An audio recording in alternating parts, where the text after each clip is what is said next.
to we so na we va gben kafe ya vala ji agba nu me di be mi akpo le moji enye be mi abo spirituality bo ma to nya de me e ya nya be de pe me le de agboji me le enye ya bo me tede moto ta ebuwa no yi apa bi de no me ba ta na ho na me ne ma ma ji akpagbanto e ya nya be ni Africa towe alo mi ebiawe ni ame yo mi le West Africa nunca mi le wo le mi ape ko se pakpaji ele go me sinambi mi apo spirituality de le kamile vovo toto le spirituality pe religion do me ele go me sinambi vovo toto le spirituality le religion do me Africa to de spirituality mi ya ele mi asi ele go me sinambi spirituality de ya no mi asi ni Africa to we happen your vocal religion cover Arab vocal religion cover ele go me sinambi aha ta fifi like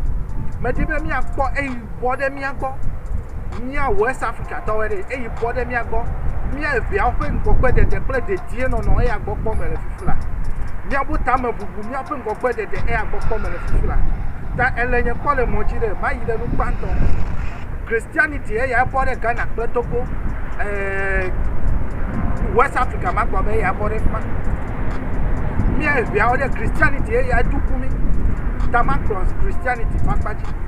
ele go me sinambi nu panto me di be ma gbo enye be ele soli mi e de ta do ji nu kan e ko le soli mi e de ele go me sinama ele soli mi e de ta do ji nu kata ni ko le soli mi e de ele te be ne pepe de ehia de tu ne wa pede nwe alo ne kutu ne wa pede nwe alo ne jogbefo alo jijofe gamede wa me wa pede nwe e ata le soli mi e de alo ma ga bia se ele soli mi e de hade be nuka ne eku de ne na ide jiku a ele ko me siramde ai ya bia melewe nu kata ele soli mi e de pon of ye soli mi e de trust business so Tama grona we amagedo ule yo pobe ne yo yi solimela ejebe you address ne yo no nyakpo obe watch to ya odo oba watch to ya odo ne yo akpota gbo ano ne yo akonkume la modo me ya onyebe no me to awu yi na do plache wu hada wu mado awu konkume mado tai abu me to le solime ideo Hade awu class ye amo le tai amo me ka tun le soli me de o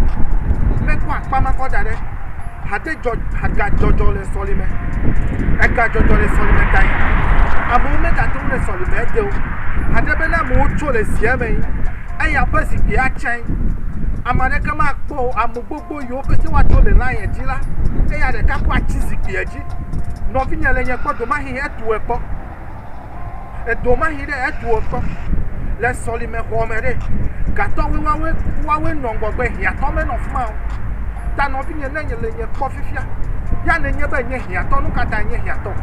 o me le do wo ko pede do e soli me ide le wu ele go me senama o me le do wo pede wu e do wo nyi gbanto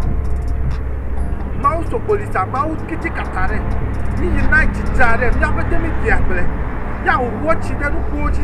ya na be nu koji ya fete mi ba hane bono wonu kuta mi de na nya be ma we na be nu ko dami anyi gbe dami ya ma wu na be nu ko dami na we ma wu yi mi a mi nya de me ya ele sol me homo ya tai hade be e gamela si wa va jole sol me e hade ba wu me la si o na do gbe yi de sol me ta me yi sol me ta do ji nu kata ne ko le sol me de ba pia yi me do ma pia we ma e ta do ji nu ka la si we ele go me sinamde maglonya ya kodeme soli me de me be business ya onyezo ta fifia o me gale jipo be promise na we soli me ge do le fifia yin na yire manya jipo wa ba promise we prosperity ya o le promise ta onye be miracle ya mo le didi yata so fo fia fiton were yata over la mo treni ncho do le Ghana over la mo treni e khole usiko wa va tren be wo de trozo abafa ame wa va twa me cho Nigeria Ghana to wa va twa me cho Nigeria to wa va twa me cho Ghana hadebo wa ko fu soli me to ta ya wa cover wa va wo miracle fake miracle machina we Yesu Kristo me la mereke za le Ghana du komo me la mereke za le Africa du komo ele go me sinama ya tama no professeur na penko yo professeur na le Togo mere eno Yesu Kristo yo eno Yehowa penko yo vone kpo unu wona de anya be Africa vijiji onyo ele go me sinamde anya be vijiji onyo ele go me sinamde hade be nuka mele nu ma kpo ma va tia chi na obede miracle de ko ya wo ma gbanya ko de me ta ele solima de so miracle idi ele de eya de ko ya miracle di ele eya de ko ya alo na de ne trole lo agbeme mi atowe ma chi na wo amagedo yole afuwo be yiwa yi ngogbe bo mele yi ngogbe yi hade be ubo susu bla wo be susu bla nu nangba nu gbanto ye bla susu me na we eya nye jomavo re eya ko bla susu me na we na jomavo de lede Yesu Kristo ya mi ale ko de jo me gba nye le chichi na we Yesu Kristo ku le dodo le bubu le dodo le duo me buva do de Africa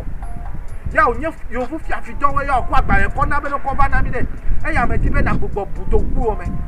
mi atogbe yo nye nu fo wo la we de wa wo over ile over to America pe Britain no vinye ma china we soli me de business ya trozuzo ta no mele so me ga jore nya be odibe wa dasi le won nya te fe ma gble na we no mele so me ga jore e ga jojo le fefe de be won to be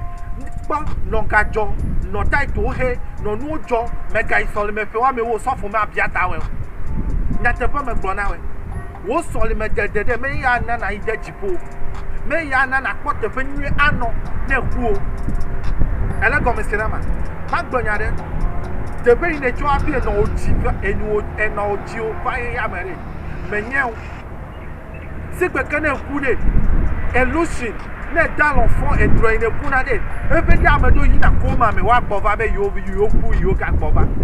bia to we fi afi to pa jo ba so pe connection de we ma ele go me sinama magbonya wole moji ma iji pe number 2 hade business yo nye solmeta fifi la bokono fi afi to chele ale fake pastors wo po sigbe ke bokono fi afi to chele la me ofi ma ba o video de me chala me wa me atode oji po ma ba o video ma gbronya to ma fia fifi pe mo yo le toto especially ne fobe yakon umba bia ko dada me wude the one of fi ne fobe ya yingo gbere the one of fi hadebe nkum me ko kuna wota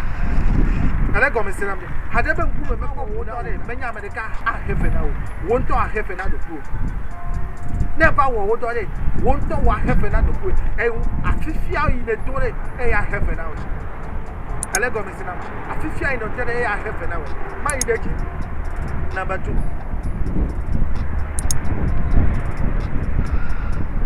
ta fifi line nu kai super me ti be ma gbole nya me ti be wo to na gbogbo yi do ku o me ne na buta me e galasi we bia se bere e to we ple no were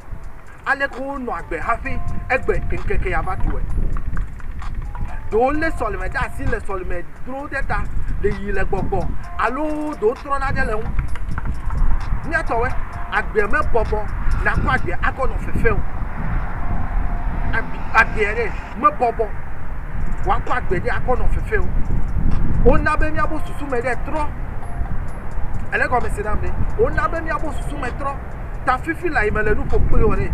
ele fofo be no me isoli me ore wa va de ora no me isoli me na ku jode ji ore wa va de ora ma china we ya ta usa to le gbogbo de ami nya ku ko se ka ko ko e cover it nu ka ida jo nu ka me da epa nyame no alaji de pe area me gbo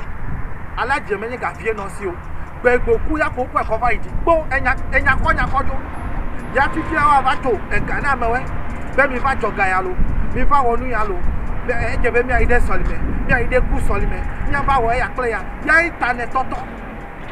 ya ta ne dipu ya ta o mele ndu ko ne na do ele go me sinambi ele fofo ma china we evangelist adai e ya blood gbede bede agblede la pete le Afrika de o ma yi de dziƒo enya tsata ya ele bibla me be de mega panuku eve le wa agble dzi o mega panuku eve de wa agble dzi o amegbetɔ alo ameyibɔ alo mieveawo amenene di agble be ma xɔ amakani kɔ de eteme o alo ma xɔ ate kɔ de bli me o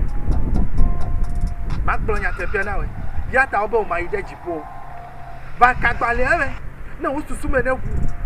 ne na tasi be de awu yina do ayi sɔlime de me le asi wo ya ta ma yi o me hia o ame ɖewo le fifi la wivɔn ne womewɔ wivɔn kɔ yi ɖe sɔlime ne next weekend o woma da afɔ sɔlime xɔ me o esia be va trɔ zu competition awu yi abe ya tegbe le agɔe sigbo nɔ gblɔe ma tegbe le agɔe menye tegbe le agɔe ɖeke o mega force dokui wɔ wo susu me eyi wɔ ele ɖe ele wɔ ne na dzani le ame ƒe ŋkume ele gɔme si na mi ne le nu ya wɔ ɖe ne na dzani le ame ƒe ŋkume mi nane mi de miaƒe susuwo ɖa miaƒe ʋekɔnuwo ɖe eyawo yɔna be spirituality megblɔ nya ɖe va yi le nyewo previous video me be ɖe nuyiwo yɔna be tanda alo yɔna be hebiozo ɖe miaʋiawo miawoe yɔnɛ nɛ miawoe yɔna na hebiozo wòdina yovo yi kɔ yehowa ƒe agbalẽ kɔ va na wòŋlɔ ɖe me be dziɖegbe woame adre le ɖe matsi na we dziɖegbe adre ele ɖe ɖeka tete wo meyɔ o wo menya yɔyɔ o miawoe yɔnɛ va ʋu me ne ɖaka me yovowo va Afrika ɖe ɖewo va gblẽ míate kɔnuwo kaka me fifia corruption vivivo ya kɔ va ya ta me gblɔ na ma gblɔ dzeme va kɔ nugokpo kɔ va de me be wo kristotɔ ɖe le vɔvɔ na nugokpo haɖe be nuka haɖe be fififi ye le fifi da ewo kristotɔ ɖe vɔvɔ na to nugokpo haɖe be nuka adzo yi ne le amewo tso ta haɖe 10% yi ne xɔxɔ ta ya ta ne le vɔvɔ na yi nugokpo nuka ta wòle nyateƒe ya ɖe ya wògblɔ nyateƒe ya me le gbɔgblɔ na we ele vɔvɔ dziƒo o ma yi dziƒo mele o ma yi o dziƒo ɖe o ma yi o dasi le akpamawo miatɔgbe yiwo ku va yi ɖe wobe Yesu Kristo ya ta wòkɔ yi ɖe yɔdo me va yi gblɔ mawo nya na wo si o program nu sia nu kɔ da ɖe me didi ŋtsɔ pope ye nuka gblɔ do kplɔ be ɖe dzomavɔ mele o wòna be o amewo be womegblɔ si go ame be wogblɔ si ge edzomavɔ mele o edzomavɔ le fifia me be yi ɖe BBC va yi srɔ̃na ɖe tso be dzomavɔ be nyateƒe le ha wokpɔ be mía amegbetɔ edzokoe mía ame ɖewo mi le ready míage ɖe dzomavɔ me mina duɔ me ne nyo mina míaƒe dume ɖe ne nyo ne mi tasi fukpekpe mi di be míage ɖe dzomavɔ me megblɔe va yi ne ma wa wɔ be nye ɖeka kpɔ ma va nɔ dzomavɔ me for the rest of my life ma va nɔ me ne miame susɔ ɖe mia yi ɖe dziƒoɔ no na ɖe ne agbe ne trɔ na mi no tasi fififi bishop vivowo do ame sia ame tsoko nye evangelist me tsoko nye bishop nye pastor nye nukpɔla yawo le prophesization fake one wo gblɔ woava xa ya me we nye megbewo lo megblɔ be spiritual aspect le vɔ mía Afrika woe ɖe míawo si wo le yovo va fi mi vɔ fifi la ɖe woawo tso wo le wo tɔ dzi ele gɔme si na mi nye ma ƒo nu bo nu yi me di be nanya gbe nye be wo susu me megavɔ na dzomavɔwo number 1 number 2 ne le miracle di ma kpɔ miracle o ele miracle di de ma kpɔ miracle o wo xɔse ɖe edziwo me wole professeur na gblɔ be ɖe ne yi na wasi ɖe ya yi nana wo connection na mía ame do mía tɔgbe ɖewo le ɖe wokpɔ nu hafi yovowo va wole nukpɔkpɔ ŋkume kpɔkpɔ gbɔgbɔme nukpɔkpɔ ɖe mía tɔgbewo nɔ nukpɔ hafi yovowo va ta menye gbɔgbɔgbɔgbɔ wòava xɔ hafi wòakpɔ nu o ele ade yeye do le sɔlime xɔ me le didi yaba yere baba yaka tsetse me wɔ kpɔ vɔme va ka nu me ya me kpɔ be ɖe takpɔgbe kple eƒe nuwɔna ƒe ɖewoe ma wɔbe ne le gbe ma dɔ ɖe eke ma wòate ŋu anɔ ade ne le ade yeye do ɖe ɖewo srɔ̃ ade yeye fifi la wo le ade yeye srɔ̃ gbɔgbɔ kɔkɔe wo va ɖe ame sia ame do wo de gbe vɔ yaba yebe ame ka le gbe ma se kpli wɛ yebe yaba ame ka le gbe ma se kpli wɛ Amekaile yebe yaba fait be mane. Amekaile egome se plus. Machina we. Fifi pla elle doit m'aider. Elle fait de ouais ma. Non viens. Mais tu na boss. Mais tu na boss. Avant tu le Beni le Togo le Ghana. Boss suma.